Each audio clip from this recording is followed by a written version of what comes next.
Hello and welcome to the Xenogenesis podcast. My name is Richard Acton, and in this episode 71, we're covering chapters 15 and 16 from part 3 Imago of book 3 Imago of the Xenogenesis trilogy by Octavia E. Butler. And I am joined in this newly planted town by my co-host, Michael Glinka. Hi everyone. Hi Richard. Hi Michael, how's it going? Good, thank you. We're at the end of the story. Mm-hmm. Bittersweet feeling. Yeah, it's been a while. We're somewhere in here in our notes we've got how long we've spent doing this. We'll probably get back to that later. But it's hell of a journey. Interesting to finally draw this to its conclusion. Yeah. I mean, it's honestly it's a bit emotional, like the fact that such a long time and has passed and been working, learning about all these characters, really in depth analysis it's been quite an experience. But before we get emotional about it, we still have 2 chapters to go through, so might as well start and then we can probably best we do that at the end. Yes. So let's back to the standard formula for a little bit while we finish off these last 2 chapters. Exactly. So let's get back to my chapter 15 prediction. Mm-hmm. So obviously it's now time for the investigation into the construct Ulois, right? It's like the final showdown of how will the constructs Uloi live, whether they will be forced to go to the mothership or whether they will have to stay on the planet. And I honestly at that point I thought that the whole it wouldn't be Oankali style to really force an Oankali to do something, right? Because even though they do weird things, like they still, when a king was born as a boy, they still although that's a bad example because they did literally told them to keep the kid in the human village for a while, so that's a bad example. But you know what I mean, like they didn't do much of a fuss. So I thought the same here would happen, that they would be like okay with them staying. They have a sort of complicated relationship to being coercive, right? They seem to do it quite a lot sometimes, but other times they're quite they seem to value individual autonomy to some degree. They just sort of the degree to which you will be included in the group. It seems to be the main thing they use as their sort of lever, right? They're more inclined to exile you than anything else, or force you to be under some kind of observation. Yeah, so where they can keep an eye on you. Even the exile that Nikanj and his family, its family decided to undertake didn't feel like an exile as such, right? Because still, even though they went on for like a year maybe by themselves, lived by themselves, but I feel like it was still under the whole this has happened, like I'm sure the mothership knew, and everybody like, oh, this has happened. They're outside it, but they're like being observed, if anything happens or whatever, right? To as a control of anything. They were already a bit like a kind of frontier town, village establishment where they were anyway, right? They're this sort of little beachhead of an Oankali village on Earth. So I suppose the difference between exile for them and the ordinary state of affairs was a bit less extreme. Yeah, it's not that different. Yeah. Mm-hmm. Absolutely. So I guess let's get to the chapter 15 summary. Sure. So the group was taken onto the shuttle to be examined. Them being on the shuttle allowed for rapid exchange of information between everyone on the shuttle and sending messages between the mothership and the Oankali villages on the Earth. And so I think we have seen them do a consensus before when a king was up on Skystack. Yes. But and I think that some of the Earth villages were involved in that as well. We've not really seen it from the kind of remote end of that connection before, right? Absolutely. It's interesting that they have this this capacity to have like a full conversation with their all the sort of smaller satellite groups around. So we always thought that, like, how would they exchange information, right, considering lack of technology, right, as such. So I mean, I assume that they must be doing something with wireless radio-like communication here. That seems to be the thing that makes sense.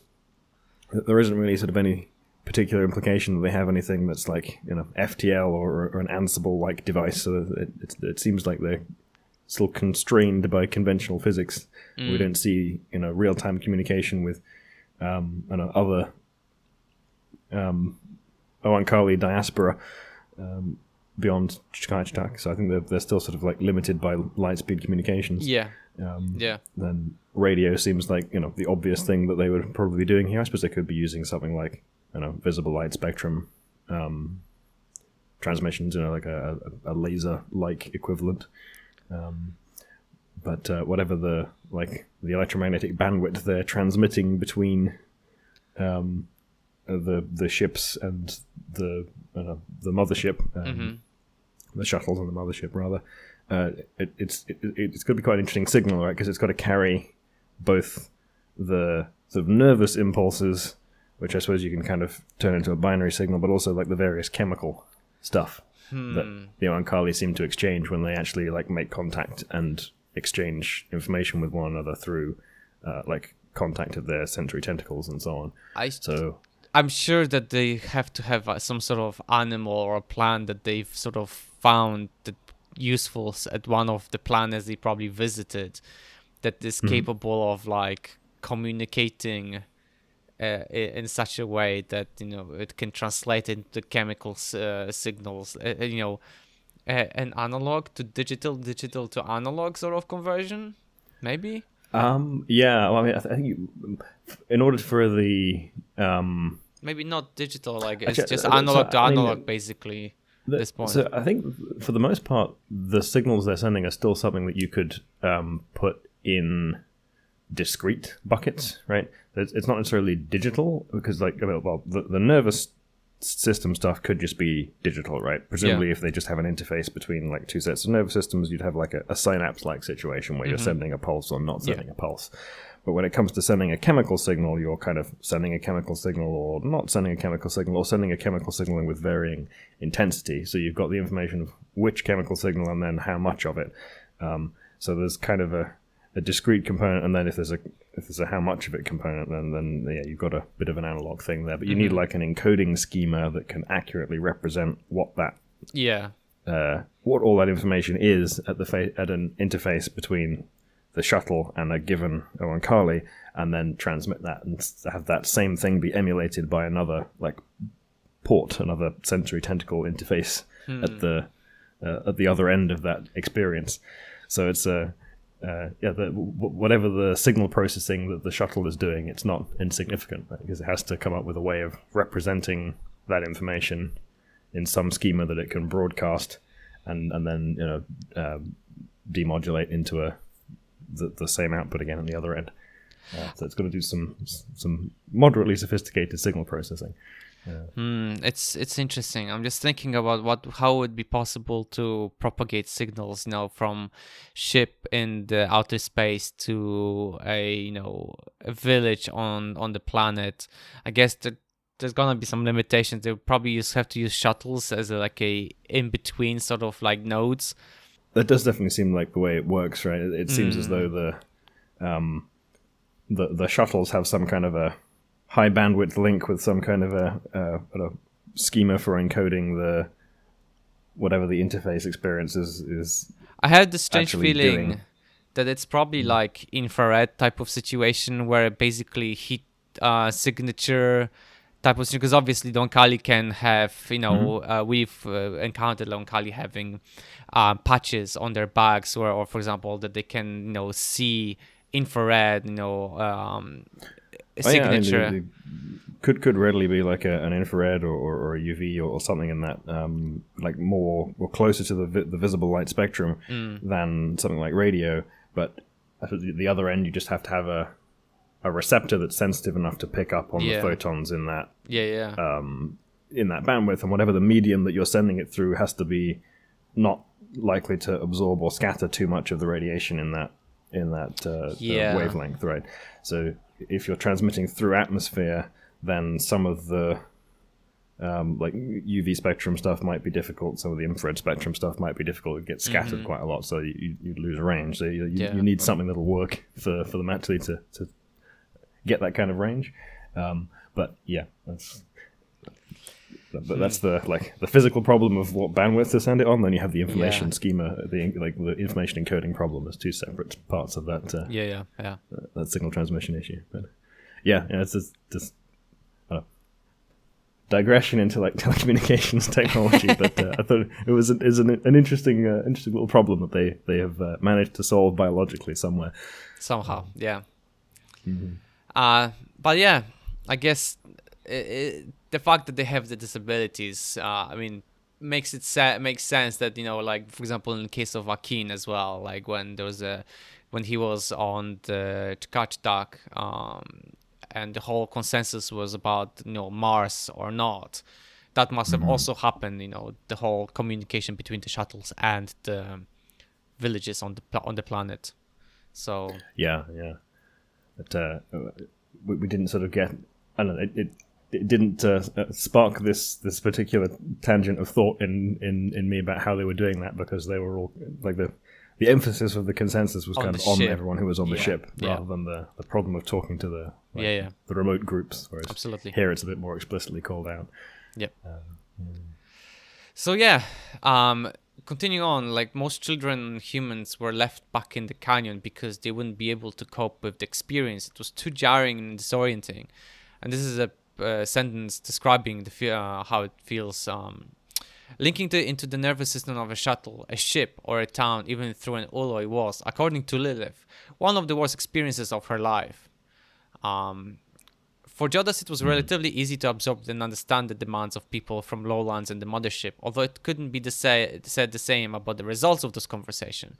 It was, as Brooke describes it, as convoluted as Lilith's rounded black cloud of her hair. Every strand seemed to go in its own different way, bending, twisting, spiraling, angling. Yet together they form a symmetrical, recognizable shape, and all were attached to the same head. Yeah, to sort of carry on in the same theme, right? You have this, you've got this capacity to send all of that information between all of those endpoints, right? So all of the pairwise relationships between all of the individual Oankali who are plugged into the consensus, but is there some kind of aggregation function going on there that's happening inside the processing of the ship or the shuttle? Because we have this kind of, how do you perceive that, right? If you're literally perceiving like everything that everyone else is saying, that's going to be like completely saturating the ability to receive that information, right? You've only got so much stuff you can send over the contact area of your if I'm interfacing with the shuttle, it's like interfacing with one other Oankali, right?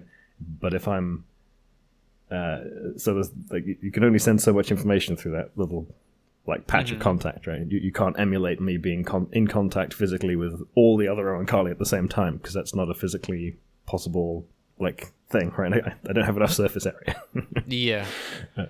So you have this problem of how do you like summarize that information? How do you get some kind of ability to aggregate it, to like do some summary statistics or visualizations of what's going on there, and I think you get kind of an impression of what that looks like subjectively. You have this sort of like I don't know, like a dashboard like summary of some kind of a bunch of information, rather than just like the raw stream of text. I'm not sure though. Sorry, like it's just I'm not sure if that's the case though, because considering the fact that for Lilith, when Jodas was describing is like it's every strand like a different way. You know, like it seems to me it's more of like everybody's thoughts are out there, you know, about the whole topic, you know, and maybe you just pick on the strand on the communication band and just, I don't know, if you're interested and just stick to it, sort of type of situation. And then it's I imagine it sort of like that, like, although it imagine be like, you know, in a radius, you know, station where like, I mean, yeah, I understand what you mean, like, because if we think, you know, conceptually about radio, right, you focus on one, you tune in into the one, you know, wavelength, and then you listen, right? And if there's multiple people on the same wavelength, it can be a chaos if everybody's speaking right at the same time. Yeah. So like the challenge is then sort of how do you say if a bunch of people are speaking on different radio frequencies and about a kind of related topic, how do you like sum up the sentiment? It's like, how do you do polling almost over what people are saying about a given subject? How do you collect that together? I think, and it seems as though like the humans interfacing with this don't necessarily have the capacity to do it.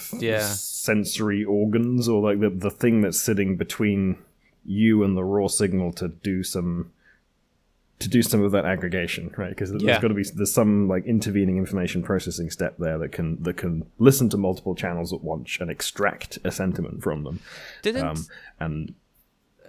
Sorry, didn't Oankali have two brains? I don't recall what the exact sort of. I don't know if we got a lot of detail about their neuroanatomy, but I mean, it just occurred to me because I remember like they definitely had two hearts, I think, but I thought they had also had two brains, and for me it's just, you know, like as you said, this is like us humans are incapable of like, even, you know, in the conversation there's multiple people talking in a room, it's hard to follow more than one or two conversations if you're that good, you know.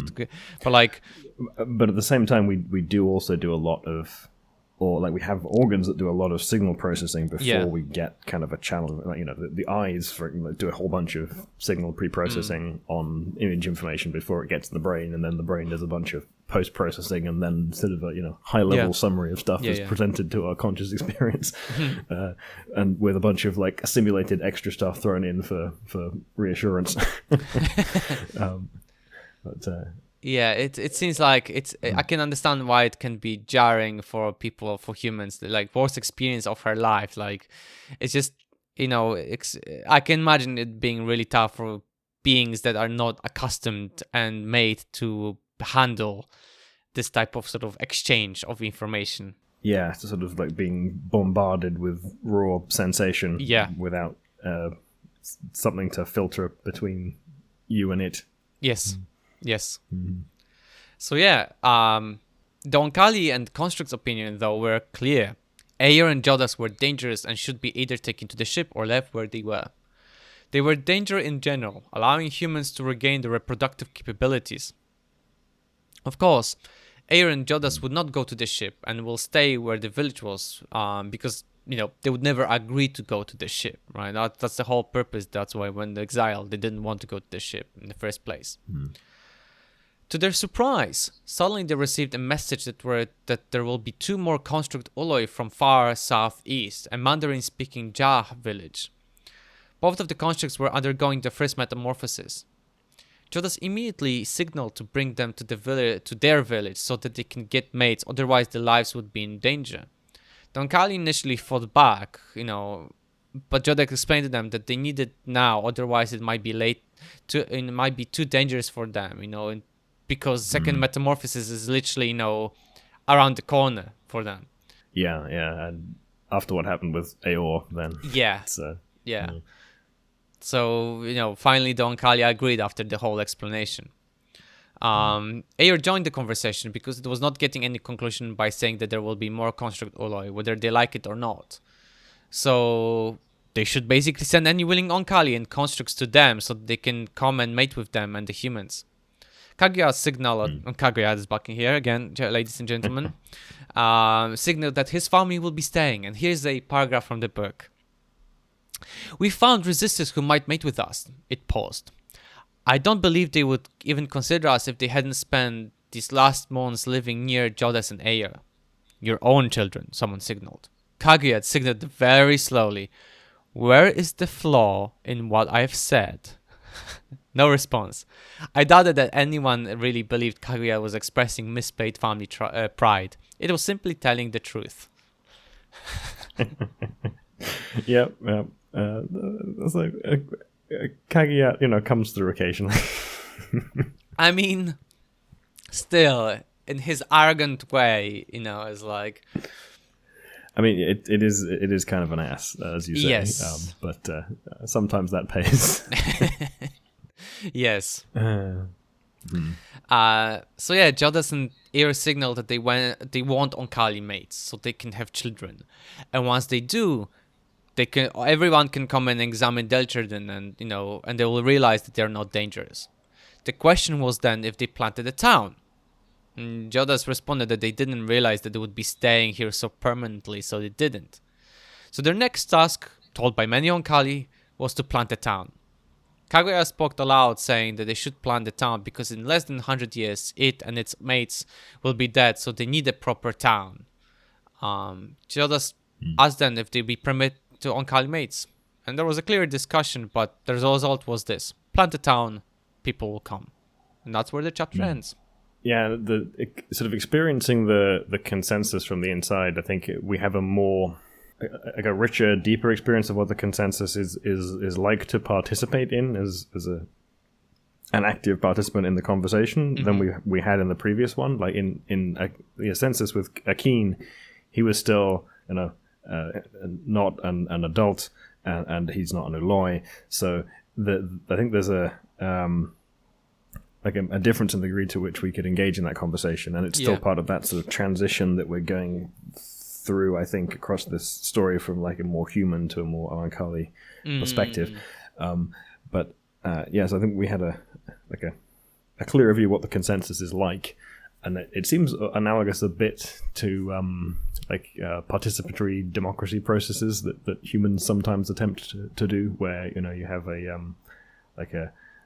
citizens' assembly or sortition to kind of randomly select people to participate in like a policy consultation process. You get the views of the various stakeholders and experts in a particular subject, and you have them all discuss that in a public forum and the implications of various courses of action, and you come to kind of a consensus as to what like the sensible policy position should be, and then you get like some kind of democratic assent to that from the people. I think it's a pretty good model of how a participatory democracy process could work.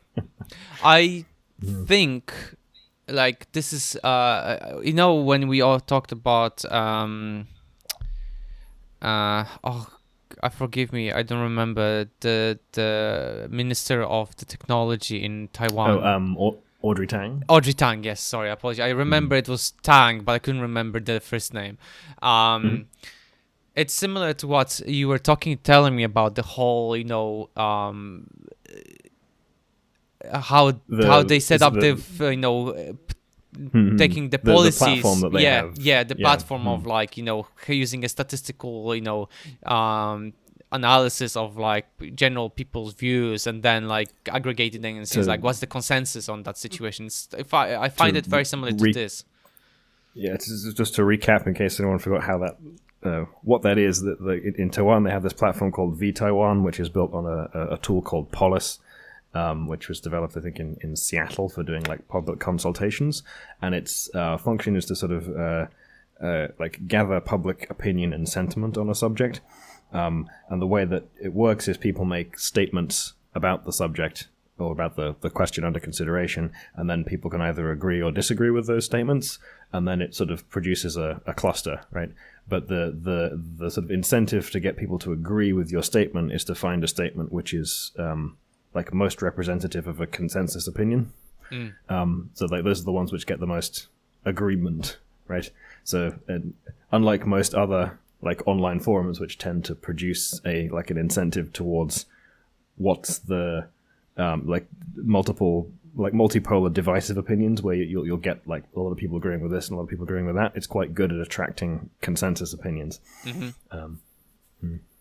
So yeah, it feels to me like this is like the way it sort of functions in more cases. Like there's a idea thrown in, few ideas. If they're overlapping, they sort of like create a node that's like, well, this is what we all think, and then basically there's from the noise order comes appears type of situation, and the more order, the more stronger the opinion, the more consensus is agreed between the Oankali type of situation, right? And then eventually you'll get the group that's against and a group for this particular issue, and then they sort of communicate to get against each other type of situation until the discussion sort of comes to a conclusion or compromise. It's quite effective at focusing the discussion on kind of the concrete specifics, right? Because it tends to be the people who actually understand the problem, like the relevant stakeholders in the problem, who are the ones who are the sort of main voices, and then you have how do we want to balance the relative interests of these stakeholders in a way that best serves the population as a whole, right? So you have the stakeholders provide you with the best description of the problem because they're closest to it, and then the judgment with respect to how you to resolve the conflict and the balance between those stakeholders is taken by the broader public in the public interest, as it were, which seems to be quite similar to what's going on in the Oankali consensus, right? The people with the most relevant voices to the problem are the ones who are actually conversing the most, but then you have people kind of agreeing on what the balance should be with respect to the decision. So I think this is more like the way this is functioning, and it makes sense because it's in the chaos. You cannot especially I can imagine especially internet fora when you have people just throwing random words just to annoy everyone and just to create extra chaos, and I'm sure there's an Oankali like that, just messing around and just throwing Discord everywhere just for the lols. But it's about the design and construction of a forum that incentivizes behavior that produces a workable consensus and a deeper understanding of the problem, rather than just division and inability to decide, right? Yeah. And having a higher bandwidth process where you're actually getting more information about the specifics rather than kind of casting the problem as a binary choice that's made by ballot or by choice of political parties in referenda or in elections. It's a lot that's a lower bandwidth experience for the electorate, right? It's literally a vote, which is and one of the things that Audrey also talks about, right? Increasing the bandwidth of democracy rather than one bit every few years and casting a vote into a richer experience for the electorate, more participation. Yeah, unfortunately, before any of the other countries that both we live in take this approach, I don't know, it's gonna be another several generations. Anyway, we'll see. Yeah. Anyway, let's get to my chapter 16 prediction before we get even more depressed. Planting a town, a new love village, basically. The fact that there are more of the construct Uloi mean that there is something happening in the maturation stage, and the desire of adult Uloi for Uloi children has grown so large that the Oankali need to find a plan and address this issue accordingly. So in my prediction, obviously, this is the last chapter. There's no way for any conflict, although knowing Octavia, she would like to probably throw in a final log in front of our feet just for the sake of it. But I think this is a case where a new planted village is gonna take place, and any construct Uloi or any Oankali that want to observe more closely the construct Uloi will join that village. Yeah, so it's a little bit of a compromise. Yeah. The construct Uloi get to do their thing, but the concerned parties get to keep an eye. Yes, exactly. And I can imagine the reason why they want to plant the town is that because the town itself, the shuttle, is connected to the mothership, and the villages are called, connected to the motherships, and it will send signals. If there's anything wrong, it will always send signals, right? There's like, something's happening to me type of situation, please send help type of, so it's more of like also a control system, containment system. It's an interesting one, right? Because it's both infrastructure in that it's provides all of the basic needs for its inhabitants, but there's an element of legibility, right? It means that the rest of the society can see what's going on. There's transparency there, and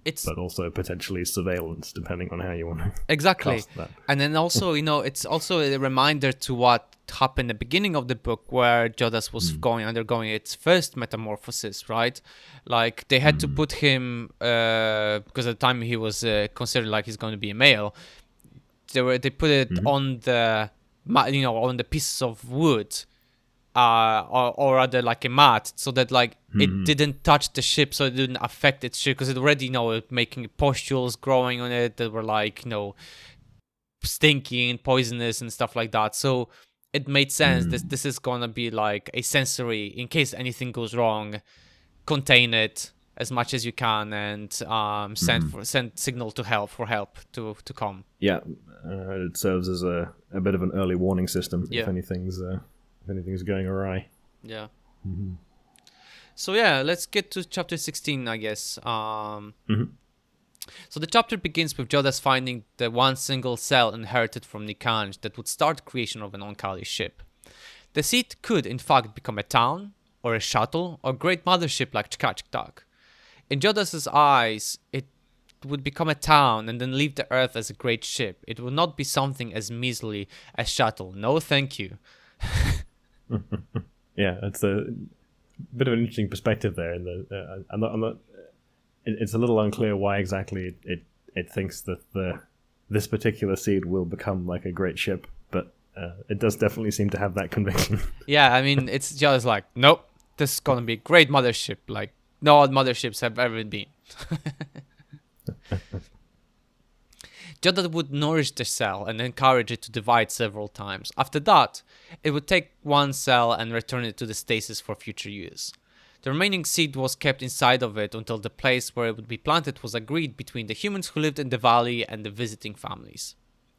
The place. I thought this was actually quite a good little. I don't know. It feels like a fairly accurate representation of a little bit of like stem cell type biology. Yeah, right? absolutely. Like this little quiescent ship stem cell sat in the yashi, and then wakes it up, divides it a few times to make some slightly more replicative daughter cells, and then puts the stem cell back into quiescence. Yeah, absolutely. This is exactly what we do in cell culture. You have some cells, you expand them as that's the proper term, and then once you're happy, you take some and you freeze them down and for later use to expand them later on. It's exactly the same process. So, and similarly, in like biologically in stem cell niches in organisms, not just in cell culture. Absolutely. So, a forced senescence, I would say, and then rewaking it when the time is needed, right? So, absolutely.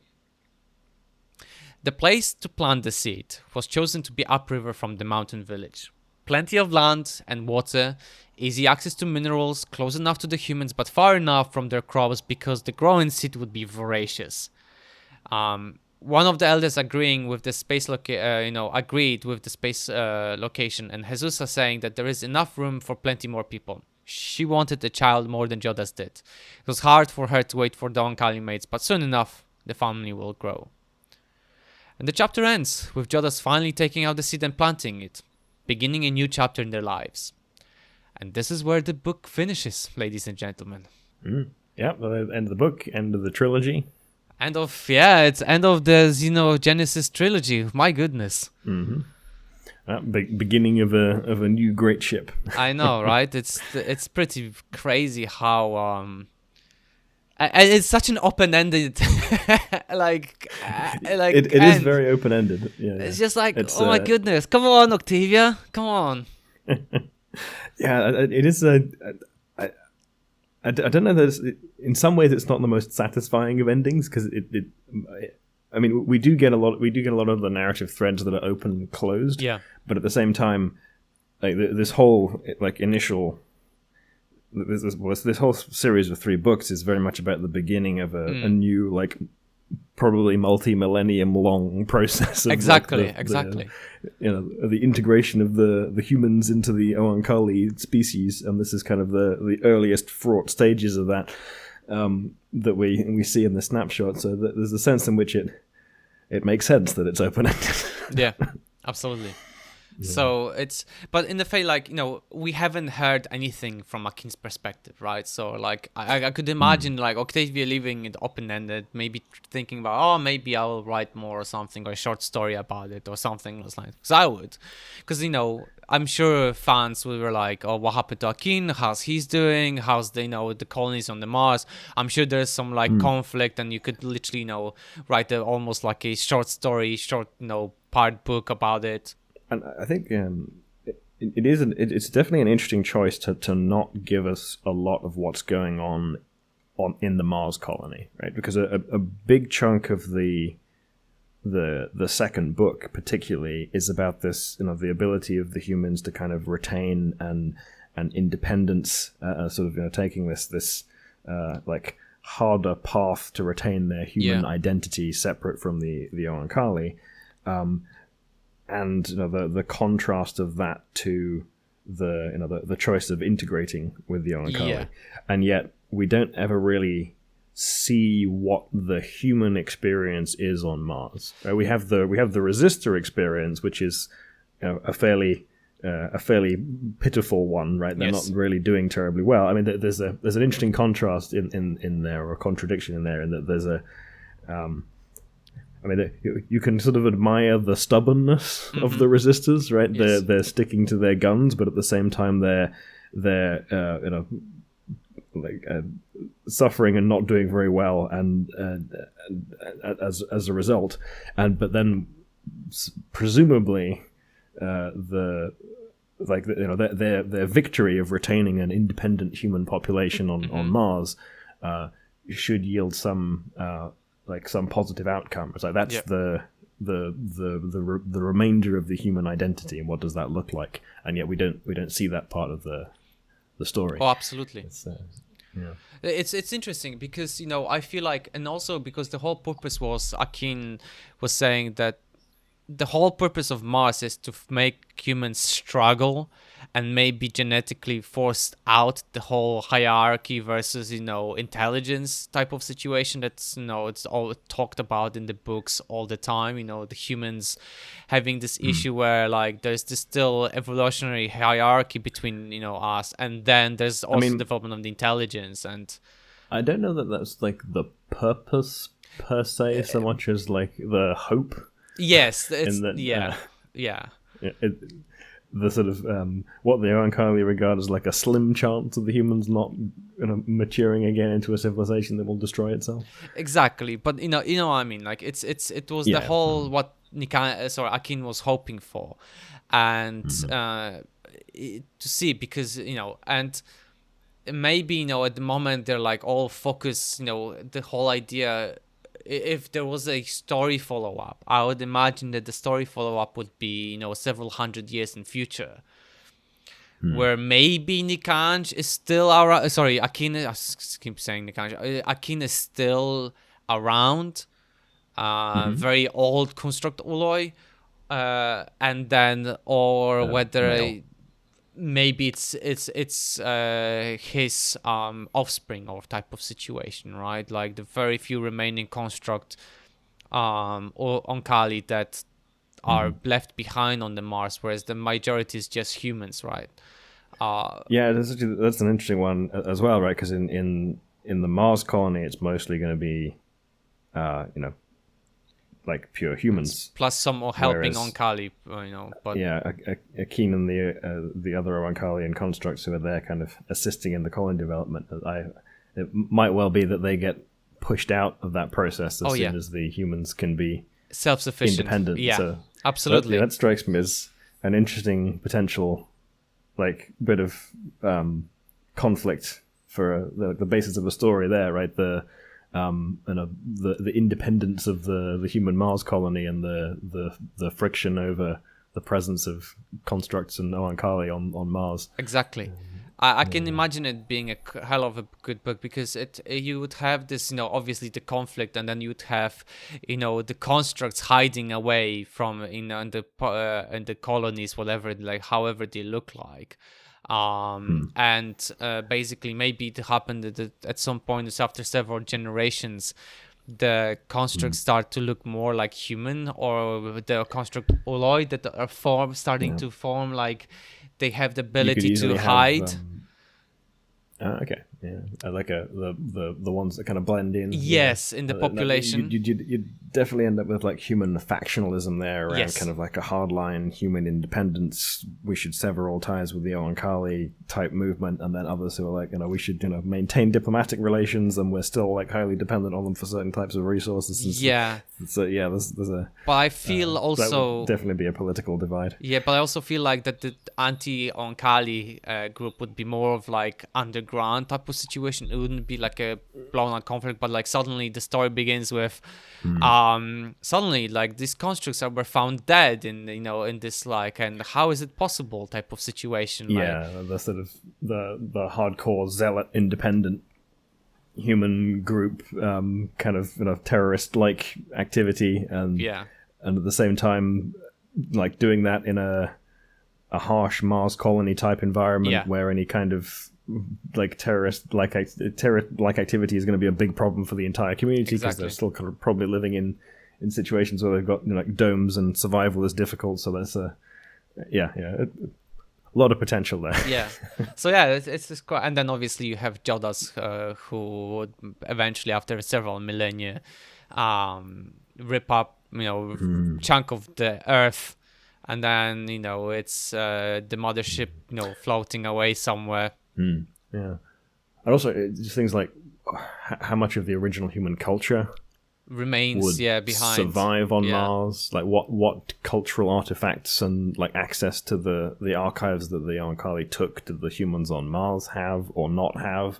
Is there suspicion that they're holding back on certain information and technology? And that's actually I hadn't really delved into exploring that as a I can also imagine for a story. A short story about like a few remaining humans on the planet Earth after it was like stripped almost fully naked by the Oankali's ships. The villages have been grown into the fully grown sized ships, and basically the whole planet became basically a desert, except for some maybe one or two like oasis somewhere around.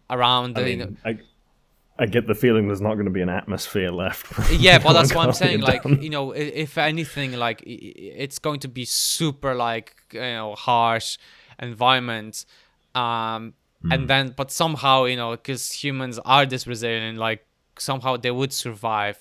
Like few and like the sort of like in knowing Octavia Butler, it would be very like dark ending where basically there's no hope or anything. It's just like, but this is like what happened of the remaining humans type of situation.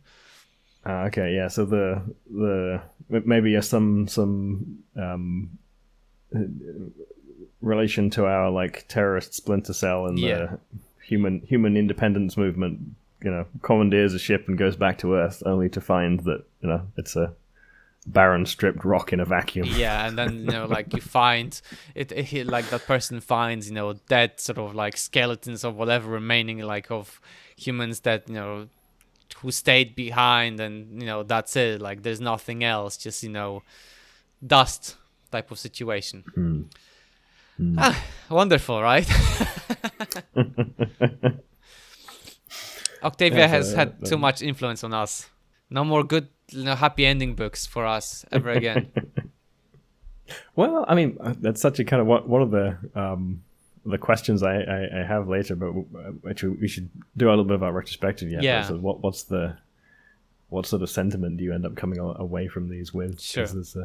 So I guess let's go like to our general usual structure of like when we finish a book, and maybe I'll give a very short summary of what book 3 was about, and then we can sort of like remind ourselves of the stories and whatever and whatnot. Just a bit of a plot overview. Let's like in part 1, we in Metamorphosis of the Imago book, we are introduced obviously to a new character, Jodas, obviously the child of our previous protagonist Lilith and Nikanj, and who's supposed to be male. And then but after since being a long time now, our boy Nikanj gets a bit careless, and the result is Jodas becoming an Uloi construct, first of its kind again. So as it happens, Nikan's trying to convince everyone that it's going to be okay, but the conclusion is they have to go to an exile. And because as it's also a fact that Jodas is having problem with controlling its body, right? The moment it touches anything, it starts like probing environment and understanding it. It's actually unconsciously modifying it. So it's a problem. And we also learn about an organ, this Uloi organ called Yashi, that where all the genetic engineering and storing the genetic material takes place. And at the end of this sort of chapter of this part, we're told that family has to go on an exile and for Jodas to learn its own abilities, and because alternative would be go to the mothership and be under constant surveillance of other Oankali. But as they go out, they get ambushed and they get shot, but at the end of everything is fine, and they rescue another human. But they have to go back to Low Village to heal, and then they go off the journey again at the end of the part 1. So we have part 1's a bit kind of a bit messy, right, in various ways. So there's this, especially the end of it, lots of stuff goes wrong, and we kind of go out and we go back, and and there's which I think makes sense, because the exterior turmoil reflects the kind of interior turmoil of Jodas's identity crisis, exactly. Of kind of discovering that it's an Uloi and dealing with the implications of that, and the disapproval from the I suppose the Oankali consensus, so I say like the Oankali powers that be, but there aren't, not hierarchical, relatively speaking.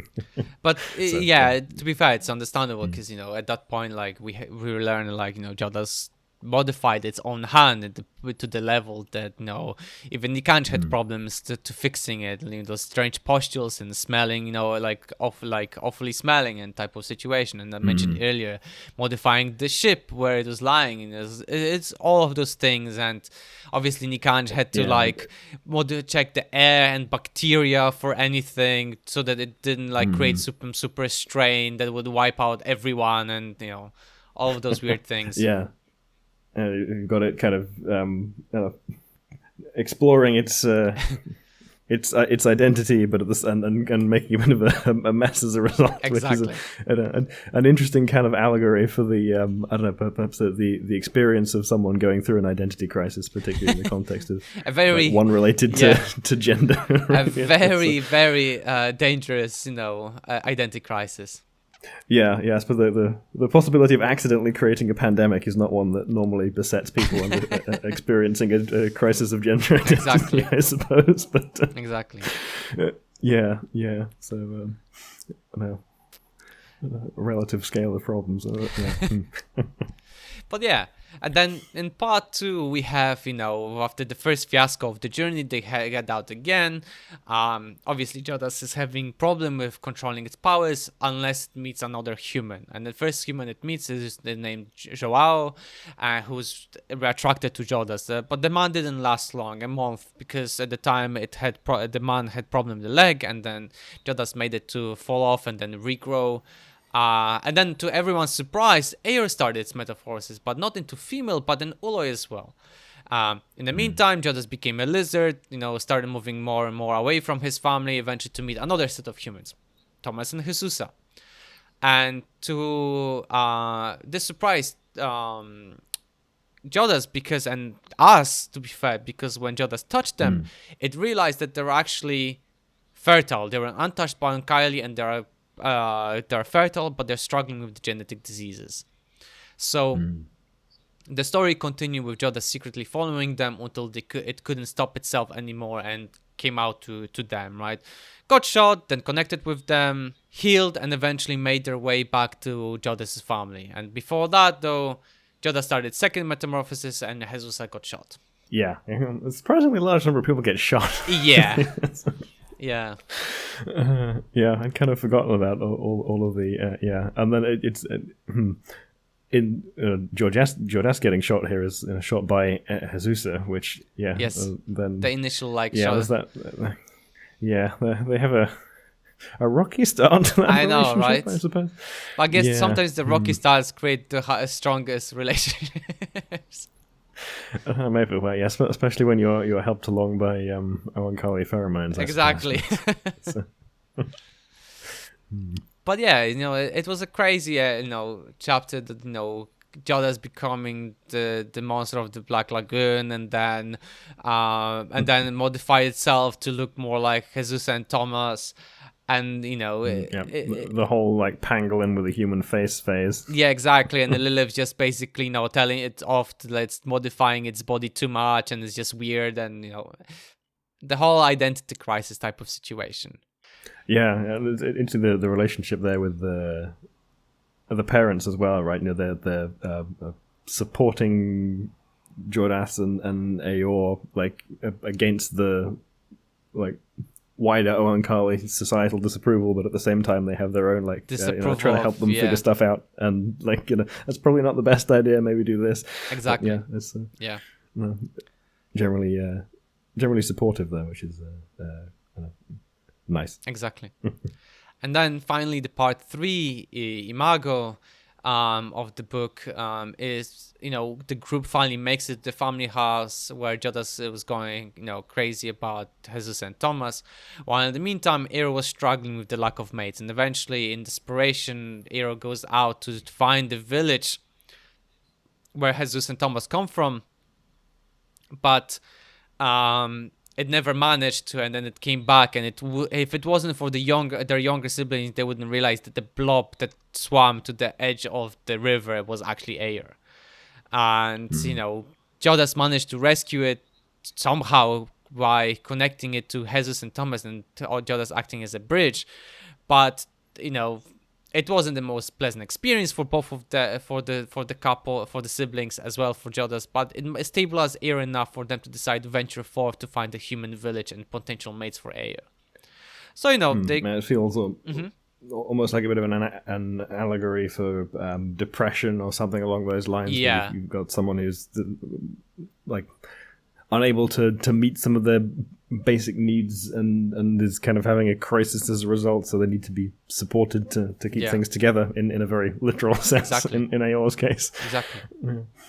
So and this is where we are in like most fresh part of the part where probably everyone remembers it, but they went to a village, but they trying to attempt to sneak in, but they get caught, but almost get caught by Jesus and Thomas, sacrifice themselves to distract the gods from the construct alloys. And once the siblings are taken away, our team goes up and to find a vantage point where they meet another set of humans, which then get claimed by Eeyore. They also meet another small human with a filter mouth named Santos.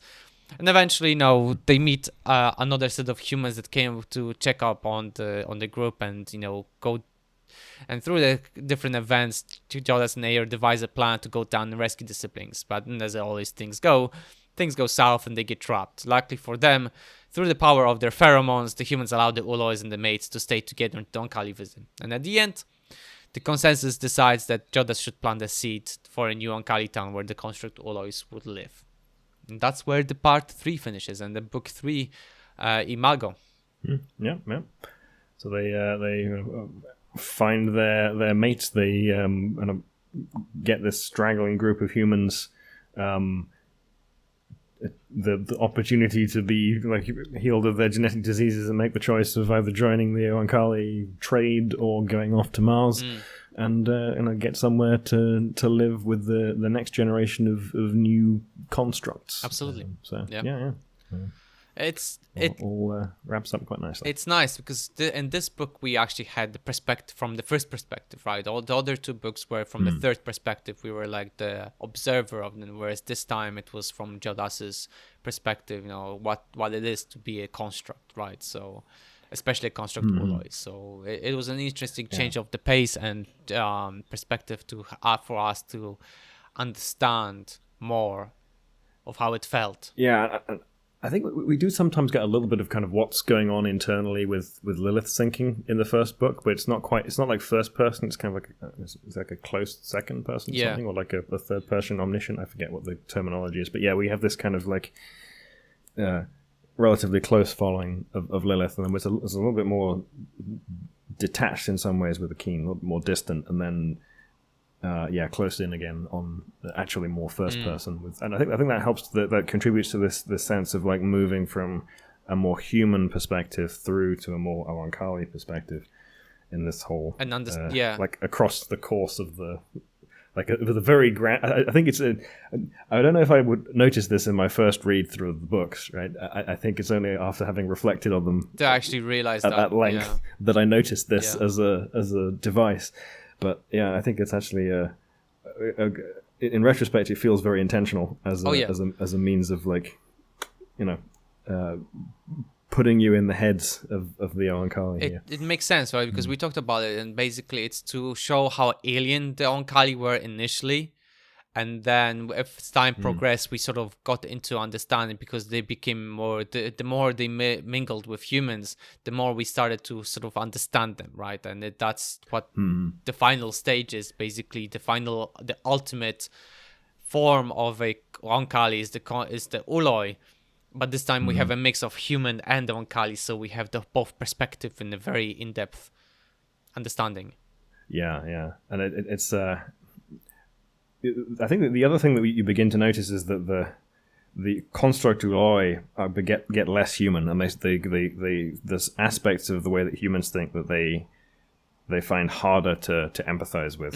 So it's an interesting kind of, as usual, you have like both sides of the argument well made in a kind of in Octavia's writing. You have this like the importance of empathizing with and understanding and comprehending another person's position in order to like get on and make progress in the world, but at the same time like the difficulty and sometimes almost complete incommensurability of or impossibility of actually being able to do that across like major barriers, in this case of actual like cognitive architecture, right? They think differently, they perceive differently. It's not even like just a cultural boundary, it's a more biologically profound one.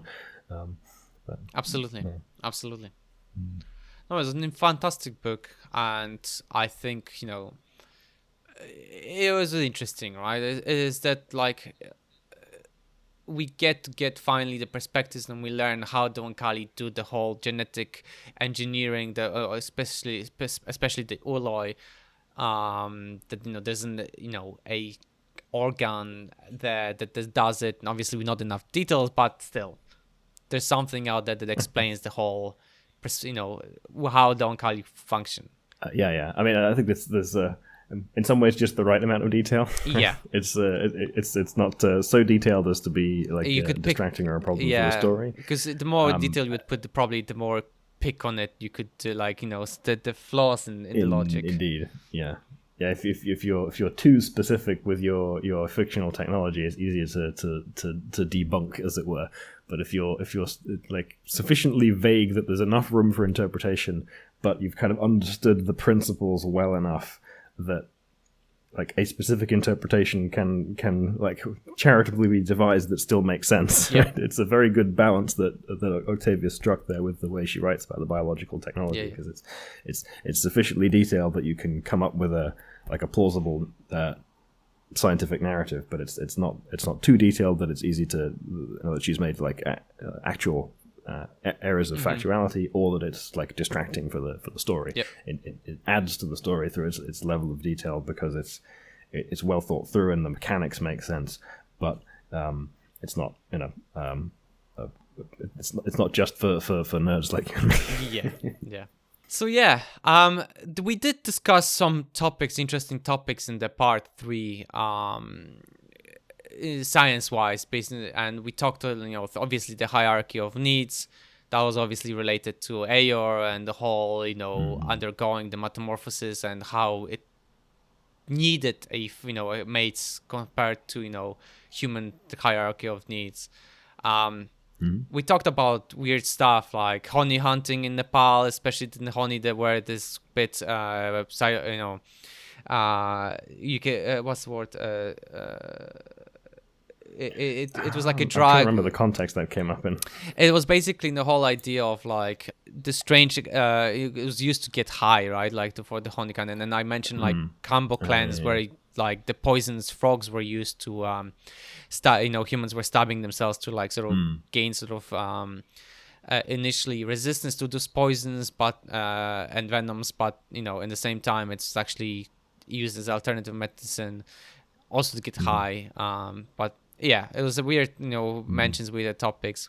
We mentioned also about like testicular volume versus infidelity, and then generally had a discussion about infidelity. That was related to the whole thing because obviously the genetic, there was humans, that the ones that were fertile obviously had to have children with their own children type of situation, though. So yeah, I think it might have also been in the context of like fidelity in Oankali society, because they seem to have this like really strong biological pair bonding. Well, not pair, but like triple bonding. Whatever the thruple bonding. I don't know. Yeah. Whatever you want to call the group of three. But yeah, and that seems to be like fixed. But and whereas there's another point of like potential friction with the incorporation of the humans and that kind of thing. I think I think it was the perspective which others like it was finding it weird, but we also talked about the Bloom syndrome, at least as one of possible explanations to the way that the fertile humans looked like, and the whole tumors and the whole ideas. We sort of came to a conclusion that might be the. I think that was specifically for Santos, although he doesn't fit that diagnosis terribly well. Yeah. But yeah. And finally, we talked about the Second World War propaganda about the carrots and adaptation to the darkness. And finally, the attractiveness and the grades bias. So basically, we're talking about how Oankali were attractive and the whole pheromones changes, and then we just divert conversation to like the grades bias. Yeah. Yeah. So we, as usual, we cover a varied, very mind of topics. Yeah, it's good source of jumping off points for fun conversations. Our lovely ways of going off tangent. We just love having conversation about this stuff. I had a few like questions to ask you, kind of summing up at the end here, but we also had like a high level summary of the whole trilogy. We did like review that book, but should we do the little high level summary first, and then move on to let's do the broader questions? Really quick like high level summary of everything, because I think then we're sort of up to date. I mean, we talk about it all the time, but it's good to like summarize, and then we can go through the questions you have. It's nice to reflect on the whole thing. Yeah. So in book 1, we had a human protagonist, Lilith, who needed to survive on an alien ship, finding out that the Earth was destroyed due to nuclear war 250 years prior to the events of the book. She learns about the Oankali and her mission to awaken and train humans to survive in the jungle, or the new version of the jungle that's on the Earth at the moment. The mission that the Oankali want her to fulfill. Yes, exactly. Not necessarily her mission per se. Yes, it's the Oankali mission that given to her. And the humans that were awakened don't believe her because, they're trapped in the room and there's no aliens around, but they can't leave. So it gets really spiced up until the very final point where Oankali have to show it themselves, and then because there's almost an uprising. And Then they're moved into a training room, a replica of a jungle where they have to survive. But, some humans decided to find an exit, thinking that they're actually, because it was so realistic, they thought that they actually might be on Earth. But they weren't. They were still on the ship until one of Lilith's partner, Joseph's, dies, is killed by some of those humans, and Nikanj, her Ulon mate, is hurt. And that stops the experiment. Nikanj obviously survives, and the humans are sent to Earth. And actually, the final twist was that Lilith is pregnant with Joseph's children. Indeed, I don't recall if. Yes, that was the final chapter, basically, where Nikanj tells her, "Yeah, you're pregnant with Joseph. I made you pregnant," type of situation, and you're going on the Earth. Was her first child also fathered by Joseph, or was it only Akin? I can't remember what the male parentage of, because she had a couple of kids before she had Akin. Akin was definitely Joseph's, but I don't remember about the parentage. I think all of those kids were Joseph's, because before Tino came in, Tino only comes in the second book. Mm-hmm. But yeah, with the Oankali have whatever resources they want when it comes to selection of potential fathers, right? It could be from their archives. So. Exactly. It's like, today we will have this child, this one's child. Okay, cool. Yep. Could have asked me about that. Ask me about my opinion. I'll tell you what I think with my fist. But yeah.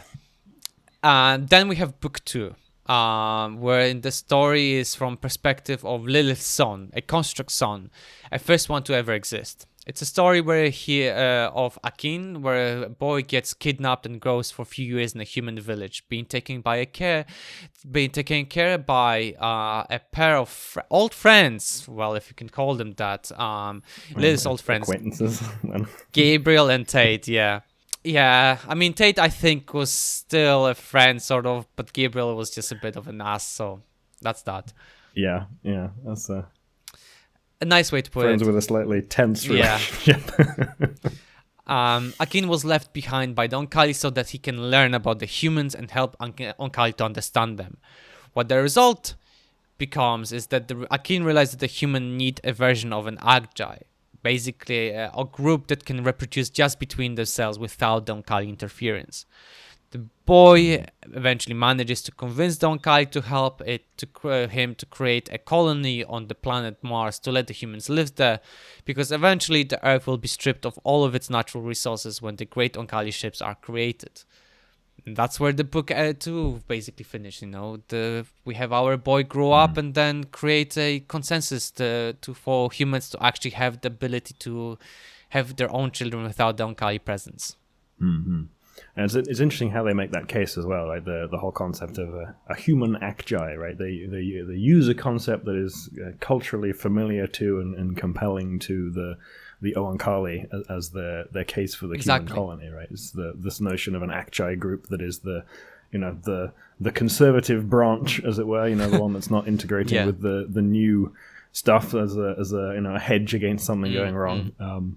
But that's valid for both parties in the in this exchange, right? Absolutely. If the Oankali get an Agi, then why don't the humans? Exactly. Yeah. And obviously, the book 3 I just described in quite detail, so we don't need to go into more detail. But we know it's about the construct Ojoda. So yeah, we had all the different perspectives of human, a male construct, and then the construct Oloi. And as we discussed, the perspective changed each time to sort of represent the more humanized sort of version of the Oankali. So yeah. So that's the series so far. So now I think I had a few questions to kind of get some of your reflections. Go on. Tell me. Ask me. Back over the whole thing. Yeah. So what are your feelings about the Oankali right at the end of this series? Right? Are they heroes or villains? Are they a bit of both? Are they like rescuers, or are they like colonists and oppressors? What's your how do you feel about the Oankali now at the end of this? We've discussed this a few times, and I'm still with the whole idea, right? If the Oankali arrived on the planet before the whole nuclear war, it would be a completely different perspective, right? Because the Oankali would not stop themselves from there's such a tasty, looking, tradable species. We want them, and obviously there would be humans who would be willing to go escape this planet and do whatever they want, right? But there would be obviously much more a reserved and almost an aggressive attitude to the Oankali, right? Who are you? Obviously there's aliens. We don't understand them. Aim all your weapons at them type of situation, right? So for the fact that Oankali arrived when we almost basically wiped ourselves out, then it was just more of like, at the time they probably saved. Obviously they were saviors, but then again their attitude towards humans was at least condescending to say at least, right? Because obviously we were humans. Some humans were looking for Lilith's perspective. It was understandable, like, why do you trap us, why come in, and then like, you cannot reproduce without us, like that's the end of the story. And it took almost a century until Akin was born to actually create a Mars colony, right? So it took literally a whole century and the whole conflict with the Oankali to realize that the resistors, the humans need that sort of, some will be fine, some will not. Some will basically agree to it, but will live with the guilt for the rest of their life, i.e. Lilith, right? So it's for me, it's a mixed bag. The initial steps, obviously, they stayed because they found them fascinating, but at the end of the day, the Oankali had the power over humans. Like the humans couldn't, even though they had guns, right? The Oankali, if they wanted, they could gas everyone from this distance, and then that would be the end of the story. Like all the humans would be found because, you just have to have an Oankali who can see thermal vision, and then, no matter where you escape, they don't have to sleep. You can't escape, right? So yeah, it's interesting because we have this we have to judge them about how they acted when they found the humans at a disadvantage in some sense. We don't have the counterfactual world of how things would have unfolded if they'd found them on a more even footing.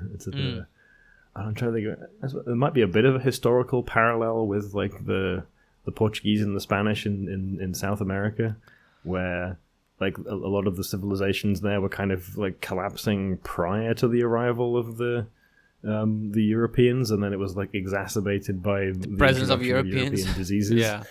Yeah. Well, I mean, the diseases like smallpox and stuff, and wiped out a bunch of the population of that was already in trouble from like there was some kind of economic collapse with the Inca and stuff going on anyway. So they were kind of. And then they were introduced into the Europeans with their technologically superior weapons. So yeah, and that didn't really help.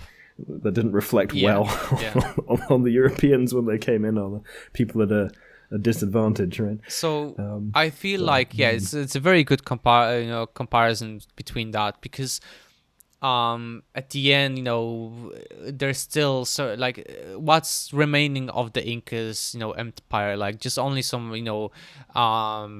pyramids, some sort of like old buildings that survived it. There's some people who maybe have like through word of mouth, from word of mouth, to their like traditions, whatever, but they're being really blurred out, and that's what's remaining, right, of the whole society. A lot was lost and diluted. Yeah. And the same thing will happen here. A lot, Oankali claim that they are interested in the culture and that's what intrigues them, but in reality, is like how many humans actually remember, will follow this. They'll have to mix and their traditions, and at the end, like for example, in the Martian colony, you'll have maybe some traditions, like for example, in the book 2 we had the religion. Obviously it was a Catholic religion, but then it was a mix of few different things, because people couldn't remember the Bible that well, so it was like a copy, sort of mixing and stuff like that. So all of that is gonna be evolved and changed to like whatever remainings of the original traditions. So that's exactly what it is. Okay, yeah, interesting. And there's kind of a related point here to what we were just saying, is like, can humanity have been said to like survive this trade with the Oankali? We've got the Mars colony, but like, to what degree is humanity still a thing? I mean, post Oankali trade. I mean, what is humanity like? I mean, this is a philosophical question, right, at this point. But like, thinking about it in the perspective of how civilizations change, right? Like how we as humans evolve, change physically and culturally, right? Obviously, as we are now, we cannot imagine what would happen if World War III would take place, right? Obviously, we completely wipe out, and we probably some humans maybe survive, and then eventually it will be like we remember, and then in several centuries in the future we would probably redo the whole thing. But the societies and humans as they are would completely be different. Yeah, that's Seven Eves is quite a good book to read from some of that perspective of humanity post collapse with some interesting divergences. But yeah, so yeah. It would put the perspective of like, it's changed. So what is humanity? Humanity is, like it would change. It'd be different. We would probably call ourselves, human still, but we're not Homo sapiens sapiens, but something else, right? Because eventually it would we would evolve enough. But it's the same thing. Like when cultures went in and countries, like Britain and the Great British Empire, and it spread around the world, and when there was a invasion into like different cultures, like did the cultures disappear? No, they evolved. Did they change the humanities? No, they changed. They adapted, right? The same here. Like it's adaptation. It's a difference, the blend of a new thing. Yeah, and the colonizing culture changes to reflect the places it's colonized as well. Right? Yeah, I mean, most of modern British culture is in some way cultural appropriation from the places we colonized. It's tea and curry, and it's everywhere. Exactly. If you look, for example, in the countries like, for example, Poland, because that's probably the closest history home for me, is that the country disappeared for 123 years, and until 1918 it didn't exist on the maps.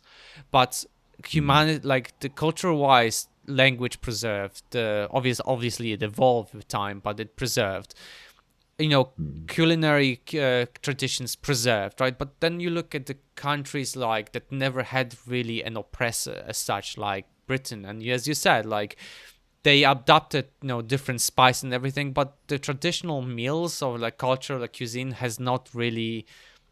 It's like there's no really traditional, like there's like pies, haggis, whatever from the regional things, but not really something that like, oh, this is a traditional thing. Like not many people do it, like at least I'm aware of. I mean, yeah, it's all very heavily cross-contaminated with the influences of many different cultural backgrounds. And like, you talk about Britain, even within Britain. Exactly. Right? It's England's conquests of Scotland and Wales and Ireland, and the complicated mix of things within there. Like the number of feuding groups within Britain prior to it becoming the empire, and the Vikings and all the rest of it, right? Throughout that history, it was just a continuous like mixing and agglomeration of all these different cultures that kind of have fused and separated out again in a very complicated mix. Exactly. To yield the modern result. And I mean, and also looking from the perspective of like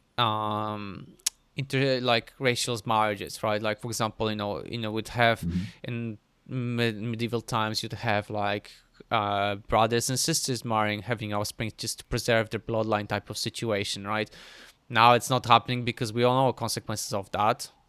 But like nowadays the world is very open, right? Like even though we still have conflicts, and the conflicts can be quite deadly, but it's still like it's one of the most peaceful times on Earth, and we get people from different countries nowadays getting married, having children, and so what is a humanity, right? Like is yeah, so just to bring up an interesting sort of analogy to that, right? So the Neanderthals, right, were like a separate species of humans, but most Europeans have somewhere on the order of like 5% of Neanderthal DNA. We don't really think of the Neanderthals as existing anymore, but we did interbreed with them, and it eventually probably ended up wiping them out or out-competing them in some sense or other. I mean, we were more social, had higher brain density. They're obviously physically stronger, so that was that. But it's yeah, it's like, what is the humanity at this point? Like, and with the Oankali, obviously, it's a completely different type of species, and the fact that, technically, biologically, we would not be able to interbreed with them, but the fact is that Oankali can genetically engineer the fact that they can do it, like, to counter this issue. So, Yeah, it's an interesting the distinction between like something like the human lineage, where you've got an interbreeding with various other hominids in our history, and we happen to be the ones that kind of survived that process. But at the same time, all life on Earth has a common ancestor, right? We're part of the same tree. Everything is our distant cousins in one degree of removal or another. And whereas the Oankali are from, as far as we know, an entirely different lineage, right? They're from a completely different, like, abiogenesis event. Well, we don't know if there's some kind of panspermia in this world where we were seeded from the same population, but it seems as though they're completely independent. Yeah. But just there's a degree of convergence in biological, like early biological determinism for what kind of biochemistry that happens in this universe that's sufficient that we have enough cross compatibility of our biologies that they can engineer us into interbreeding. But yeah, it's sort of it's not merely a cessation of like the human lineage per se, but the entirety of Earth's independence, right? Yeah. Earth as a whole, its whole branch of the tree is being merged with the Oankali branch. Yeah. So yeah, it's a hard question for me to like, if there's the humanity left, like, because at this point, like, if you survive, right, and like in, for example, case Lilith's case, and you give offspring to the mixed trait, right, like, there's still humanity there. Like, humanity is not what we are biologically, it's more of like what we are conceptually, right? And if you preserve some of the traditions, you still still be there, right? It's not like end of the story. And I don't know, it's just, it feels to me, well, I'm sorry, I do mean, like, humanity is obviously biologically, it's like, I don't dismiss that. It's just the fact that if you live and try to preserve some of the traditions you've had, then I mean, it will live, it will evolve, but it will still be a memory, right? And even if there's a mix of the Oankali and the humans, you still will have some part of the humanity in you. And I don't know. Yeah, so we do have the human acgi, right? We have the human colony on Mars. So it's an interesting split, right? Because this kind of leads into the one of my next questions, which is what do you think of like the Oankali society, right? Is it utopian or dystopian? And like, is this something you'd want to be a member of the Oankali society and participate in the trade, or would you want to be on the Mars colony and maintaining the independence of the human race? To be fair, it's both perspective for me were like quite interesting. Like, if a given choice, right? Let's say Oankali arrive and it's like, we're gonna take over the Earth, whether you like it or not. You can throw your nukes at us. It's not gonna stop us. It's actually futile. And let's say, like, I'm saying in perspective of like the humans have not the war, like nuclear war, right? But you will have an option. You can trade with us, or you go to the Mars and you create the Mars planet. To the whole what's the word for the changing the environment in Mars. What's the terraforming? Yeah, terraform the Mars, right? So both perspectives are fascinating, right? You have the opportunity to go to Mars, and it's gonna be tough, it's gonna be hard, but you have something, create terraform a planet, right? And that's fascinating, right? Like, that's something that I can imagine being in the incredible, fascinating, especially the plants they provide and everything modify, right? On the other hand, the trade is also an interesting choice, because I mean, if I had the opportunity to sort of like see from the perspective on Oankali, like when there's a consensus statement, like Lilith described, it's a very jarring experience, but it's an experience, right? And if I can do a genetic engineering through an alloy and be like, I'm a genetic engineer, can you, and have an ulama is like, oh, can you do this and this? Can we check how it would function or whatever, like understanding. And then they were explaining like, this is fascinating for me as a scientist and biologist, right? So for me, both of the cases are very tempting. But I would say probably I'm more tempted in the trade. I think that would be like, if I could preserve the technology and apply what the Oankali sensitivity to the genetic engineering to our tools, man, that'll be amazing. Like type of situation, like you could do like I'm sure our science would skyrocket forward, if I am allowed to do that way, type of situation. But nonetheless, yeah. Yeah, it's definitely. I think that there's validity to both choices, which is as usual with kind of the way that Octavia presents things in this book. It's very nicely balanced, right? It leaves me with a sense of aporia, to borrow a word that Derrida seemed to like to use, sort of this impasse or puzzlement, in that there's a lot of decision paralysis. Yeah. Like there's a lot of options, and they all seem to have a certain degree of merit. But yeah, the Oankali biological technology is very interesting. Right? It's amazing. Like the whole these plants and animals that they modified, and it's like, wow, okay, this is this being that we modified. We can use it to try move around the ship, and this is that like a status where you can like sleep, and then it will give you nutrients and oxygen, and then heal you and stuff. Like it's like cool. Like how does it work? Type of situation. Now it's like a toy basically for me at this point. Like the creativity and the sense of wonder in me would want to learn more, right?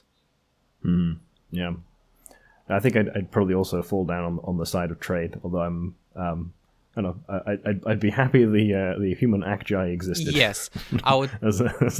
Like, glad to know they're still out there, just in case. Yeah, obviously, but it's if given the choice, you have either option of like trade or die on Earth. Like, I mean, survival, right? You always think about survival of it, so trade it is. Yeah, the worst choice seems to be the resistor one of before the acti was an option. Yeah. Just being stuck there with but no future. And I honestly can understand like when humans working hard to rebuild their cultures and then realizing that they cannot have children, and then suddenly like desperation kicks in and people disappearing, and it would be hard. I can imagine it happening 100%. Octavia, it's literally like almost she like I can see it happening, right? So yeah. It's well captured, the sort of slump into sort of hopeless desperation that the resistors seem to be exhibiting is. And going back to your question about whether it's a dystopian or utopian society, I would say it's I don't know if it's a utopian society, because I mean it's still like in a utopian society you can do whatever you want and you don't have to worry about. In Oankali society you still have roles to fulfill, right?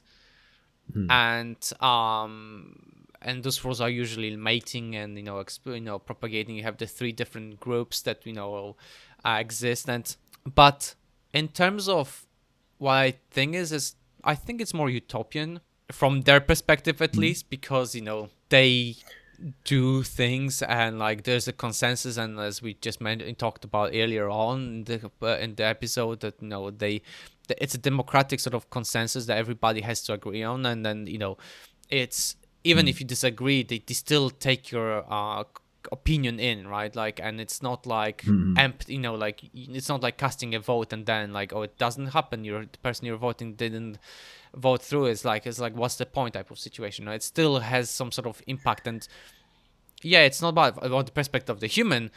The society is not the most clear, because obviously we are more hierarchical type of situation. So I don't know. It's I think it's a more utopian sort of situation, but it's obviously not perfect. It's a very interesting one. I struggle to kind of come up with a good way of categorizing it. Again, it leaves me with this kind of like aporia thing of like I don't know, but in some ways it feels to me almost like a more perfect realization of the Brave New World style dystopia of kind of, you know, you have all of your like needs met, your needs met, and your like purpose in society is kind of like set up for you in advance, which there's not a lot of like ability to make individual choices, right? Because your biology is kind of matched to your purpose in society in the Oankali world, but there's also in some ways there's more choice and there's more respect for individual autonomy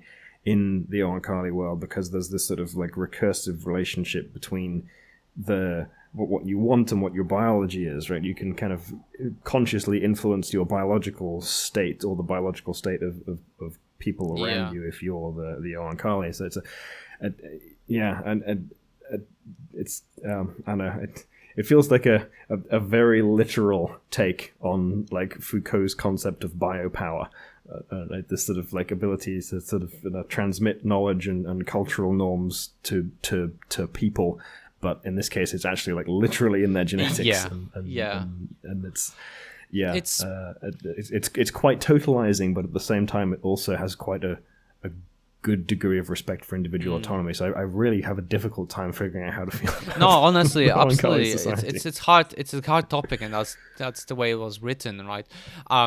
With the problem is like, you know, you compare it to Brave New World, and then at the end of the Brave New World, like obviously it's like, you know, the characters there, you know, face the challenge of like the society is obviously flawed, and it's using physically creating beings that like are addicted to this drug, and, you know, doing all the manual work and do not want something more, right? But obviously they were made to be this way, and it's like, and then you talk about like, you know, creating colonies about the alpha people, where they wanted to get back under the whole control because they hated the whole thing, you know, because they couldn't manage to survive by themselves. It's one of those things that like, it's bad. It's obviously bad, but it's not bad enough to create enough discord. I think the problem I always had with the Brave New World society is, one, the lack of any kind of individual autonomy, and second, the stagnation of the way that their culture was structured. Right, they had no mechanism for moving forward. Exactly, right? They have no way of making progress. Whereas in the Oankali society, they are constantly evolving and progressing and changing. So they're not stagnant in the same way that the Brave New World society is. So it's a very it sits. You know, Brave New World sometimes sits on this kind of edge of, okay, it's sufficiently imperfect in its implementation that it's all kind of horribly awry, but it also has a slightly alluring property to it, right? It's got this kind of like entertaining yourself to death kind of thing. Yeah. But the Oankali version, the Oankali society seems like a more perfect incarnation of that. It's like it's this better designed to kind of tempt you into it, but at the same time, it does actually have sort of more significant upsides. Yes, and also has more significant consequences of this whole like the trade, right? I don't know. It's just, for me, Brave New World was like jarring. The fact that like the final sort of conversation in the final chapter was like, you have a choice, you know, like you would be surprised, you know, like to be joining people as intelligent and creative as you in the society, you know, like you want to be in the middle of the society, but then again, you would be going somewhere where you think it's a complete isolation, but you'll be isolated with people that are like you as creative, and you can do however you want to live like how you want, right? Whereas Oankali, but you can't change anything about the way the world will not change, right? But the world won't change. In Oankali world, though, it's like with enough push from Akin, there was a change made, right? So there is a possibility, as you said, of evolution of the society. So and then the whole their whole structure is in many ways based around evolving the society, right? They're constantly going out seeking and integrating novelty, it's sort of a different way of producing novelty and dissent, right? Because it seems as though the consensus is quite totalizing. It's difficult to be kind of an outside perspective looking in, or kind of a contrarian voice in the Oankali society as constituted. But at the same time, if that comes biologically into the Oankali society, right? If it comes from integrating with some new trade partner, then that's sort of the way that they do that. Yeah. It's very different, and it's a jarring topic, as you may say, and it's one that I will always keep thinking about and going back to, because as life progresses and the changes in our world takes place, like, it's always going to be addressed somehow related. And it just, it's this was a fantastic set of books. They really, we tackled a lot of different issues that, I think not often are talked about, or like not in depth enough. So I hope that at least, we gave some start for some people to think about. But it was a great set of stories, and then the way it was written is really gave you like, it's not as bad, but at the same time, how would I feel really in that situation? How, it's hard. Yeah, I think that the best literature, in my view, is like an ongoing unsettled conversation that you can engage with. Yeah, right? Because absolutely. It's very clear from the way that Octavia has written this that there's a lot of it's like she's very internally conflicted about what conclusions should be drawn from this stuff, and it's a real sort of intellectual exploration of possibilities. Absolutely. With the aid of these kind of like specific constraints that she's like placed on the problem through these kind of fictional conceits of the way the Oankali society works, but it produces some really really productive source of dialogue. Yeah. And it does a lot of exploration of stuff that I think is sort of very culturally relevant at this moment. You've got the nature of consent and power dynamics, and the sort of importance of empathy and understanding in those contexts, and the difficulty of sometimes doing that. The whole sort of concept of people's standpoints and the challenge of empathizing, and to what degree that's possible, but also it's necessary. Yeah. And there's this. It's a good exploration of things like colonialism and gender identity, and all of that stuff is very well tackled in this book. And absolutely, and also the biology in it is just solid. Like there was obviously for the time that Octavia was writing these books, and the science at the time, it was on spot. Like it's nothing to obviously we can nitpick on it now because our understanding is deeper, but it was a solid book. It was a solid, basically, perspective on it. And yeah, so that's like the first reason that I kind of was really attracted to the series was that aspect of it, like the fact that it had this real biological, like realism feel to it, but was also managing to explore these philosophical subjects. And I think that the reason why I enjoy it so much, or the reason why I rate its discussion of these topics so well, is because of the degree to which it's grounded in this kind of sense of scientific realism, right? It's still attached to reality. It's still interested in kind of a project of finding a shared reality and a shared sense of like the ability to construct a common meta-narrative, like the ability to have a shared account of what's going on and anchor things in concrete reference to the underlying scientific reality. It's there, but it's also able to explore these complicated subjects where it's difficult to come to objective conclusions. So it's that mix is really good, and you get it in. I think some of Octavia's other work, the Earthseed philosophy from her parables books, I think is kind of echoed a little bit in this book as well. And that's sort of one of the refrains of that religion is the only lasting truth is change. Yep.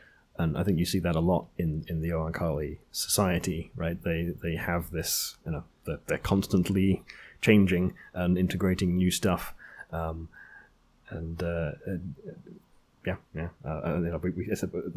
the name of it, like Earthseed, the final sequence of this trilogy is the planting of the seed on Earth that will probably consume Earth and move to the stars, which is very much an echo of the human destiny in Octavius Parable's books. So there's some interesting parallels there for people who are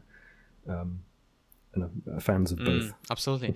No, it was a great trilogy. I'm glad that we went through it, although painfully I couldn't read it straight away. Just had to, do it a few chapters at a time. But, Yeah. Do you think you'll reread them in a shorter, compressed time well, frame I will, so you can actually I have will them? Definitely. Doing this with you really gives me an opportunity to learn about a great set of books and sort of topics that I've never considered or learned about before. At least skimmed some topics, right?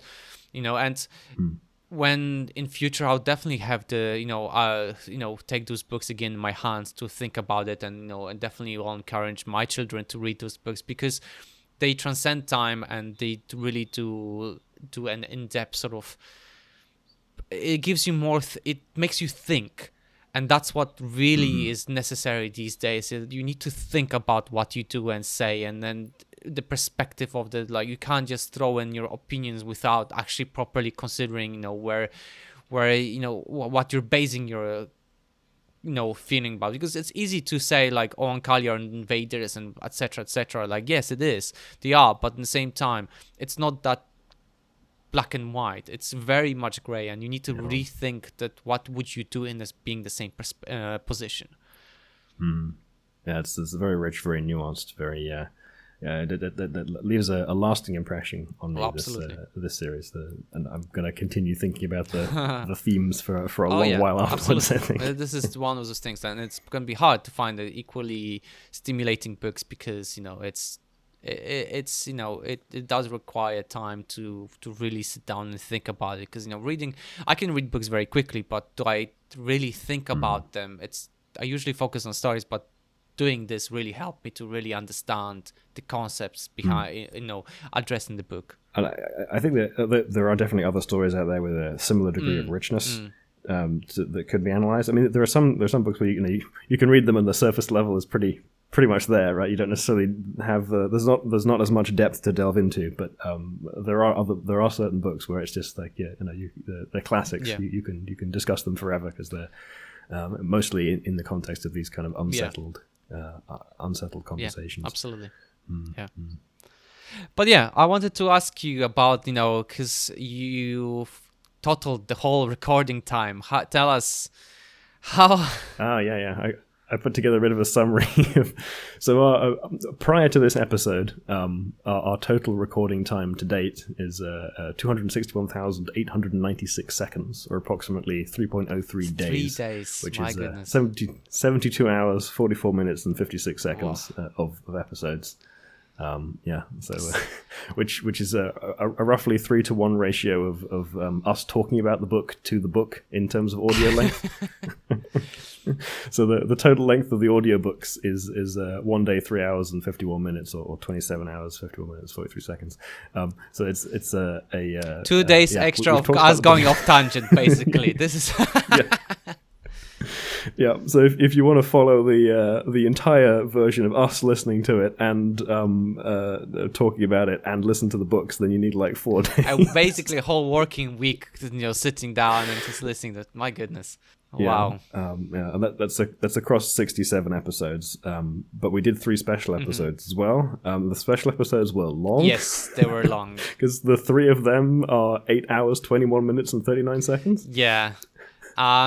Alone. And this episode seems to be going to be quite long. Already you can see on the recording is 1 hour and 47 minutes. So I give it around similar, extra 2 hours to all of that. So Yep, it's so we can add this episode to the totals so far, but we don't know how long it's going to be yet. So. But the other stat that I pulled out is that it's been as of today 1,025 days since we published the first episode. Wow. So we started on 16th years. Of April 2020. So 1,025 days, 2 years and 294 days. Wow. Approximately. Wow. That is crazy. That's incredible. And we were pretty systematic about it. We honestly, every 2 weeks recording and publishing, and apart from like the last three or so episodes where we made some delays. Yeah, there are some delays. There's some personal reasons, also Christmas and New Year holidays and all of the whatnot. But it's still, nonetheless, it's been pretty. We were relatively regular about it up until towards the end. Yeah, for which we apologize for all, those who regularly listen to us. But we are still out here. But yeah, it's pretty amazing time and a lot of fun and interesting conversations we've had. Yeah, and I suspect there's still more that could be explored in this conversation. Oh yeah, absolutely. So, knowing us, we could talk for hours about all of those things and like keep going off tangent, and it's probably better to split up into different episodes. Yeah. But a very big thank you and sound congratulations to anyone who listened to the entire course. Oh yes, thank you very much for all those who listened to us up to date. Like honestly, I remember the beginnings when I still didn't have a good microphone, and it's for those who have stuck with us. Thank you. Yeah, so we may owe you a drink or something if if you ever meet us in person for like 3 days of your time. Absolutely. So yeah, this was the trilogy by Octavia E. Butler. But the question is there anything else you would like to talk about, Richard, or should we talk about what we're planning next? I think we can probably move on to what we're planning to do next. So we will have a bit of a break. And that's just personal reasons, and I can tell you the reasons. I'm going to be a father soon, so it's gonna be a bit of a chaos for me in terms of finding time for recording. I hope that I will find some time, when the young one will sleep and there will be but silence, so I can do some recording. So let's hope for that. But we already know what we will cover next, and this time I'll be torturing Richard, who will have to wait and read it chapter by chapter. But I think this time this book will introduce more. It will be less about what's happening in the book, but more about the conversation, biology and evolution. So something to look forward to. And what we'll cover is by All Tomorrows, a billion-year chronicle of the myriad species and varying fortunes of man by Nemo Ramjet, Cosmat. Nemo Ramjet is the pen name, right? Is that correct, Richard? I don't know. I think that's because I've been instructed in no uncertain terms to remain thoroughly away from the source material until such time. Exactly. Yeah. But I read it's a fascinating book about the whole evolution of of humanity in a very big time scales, I would say. But I think biology-wise, I think it's going to be great way to talk about and just address those things. So. Yeah, a bit of a different sounding book to be discussing, but I think I mean, from what you've told me about it, it sounds like it'll be a rich ground for discussion. Yeah. So, I think as Octavia Butler's trilogy was more of we focus about the storyline and the topics that are covered there. Here we will cover what potentially happened and what topics have occurred, but in a lot of biology will be also addressed. So we will be speculating how does the biology work and etc. So I think it's gonna be great for those especially who love biology. So exercise our speculative biology theory and stuff. Which not being evolutionary biologists per se is probably dangerous. Yeah, but it'll be interesting how this how would derive, and it's going to be fun. I think it's going to be interesting. It's not long, but it's I think it's great. Sort of a nice sort of midnight snack between whatever we pick next. Indeed, yeah, a nice little punctuation between now and whatever our next project is. We do have to say something about the YouTube channel, though, which is. Oh yes, yeah. When we're coming back, we'll be returning on the same RSS feed, but we will likely have a different YouTube channel as a result of. I'm just going to say unspecified technical issues for now, in the interest of. But yes. We'll be having a new YouTube channel and publishing our results, our episodes up there. So if you follow us on YouTube, and that's the primary means by which you consume this podcast, then there'll be links. Look out for a different venue when we come back. Yes. We most likely will re-upload our recordings onto the new YouTube channel, on that new one, because of the technical issues we're having with this one. But yeah, it's going to be, finally at that point we'll have nice everything together and should be fine. You'll still find it there, but let's see how it goes. It's really tough nut we have to crack, and it'll be a complicated situation for us. But yeah, it's all perfectly managed. Obviously we'll manage it. There's no other choice, but obviously we'll manage. But yeah. Yes. Right. I guess that's it for today. Yeah, we just had a little bit of business to close off on, but yeah, that's awesome. Thank you very much for embarking on this project with me, Michael. It's been absolutely, it's been fun. Yeah. It's also a pleasure, honestly. I loved, as you can tell, everyone. Richard and I love having conversation about a lot of topics, and Richard usually has better understanding in a lot of topics like philosophy, which I love to listen to. So. Thank you very much for inviting me on that journey, Richard.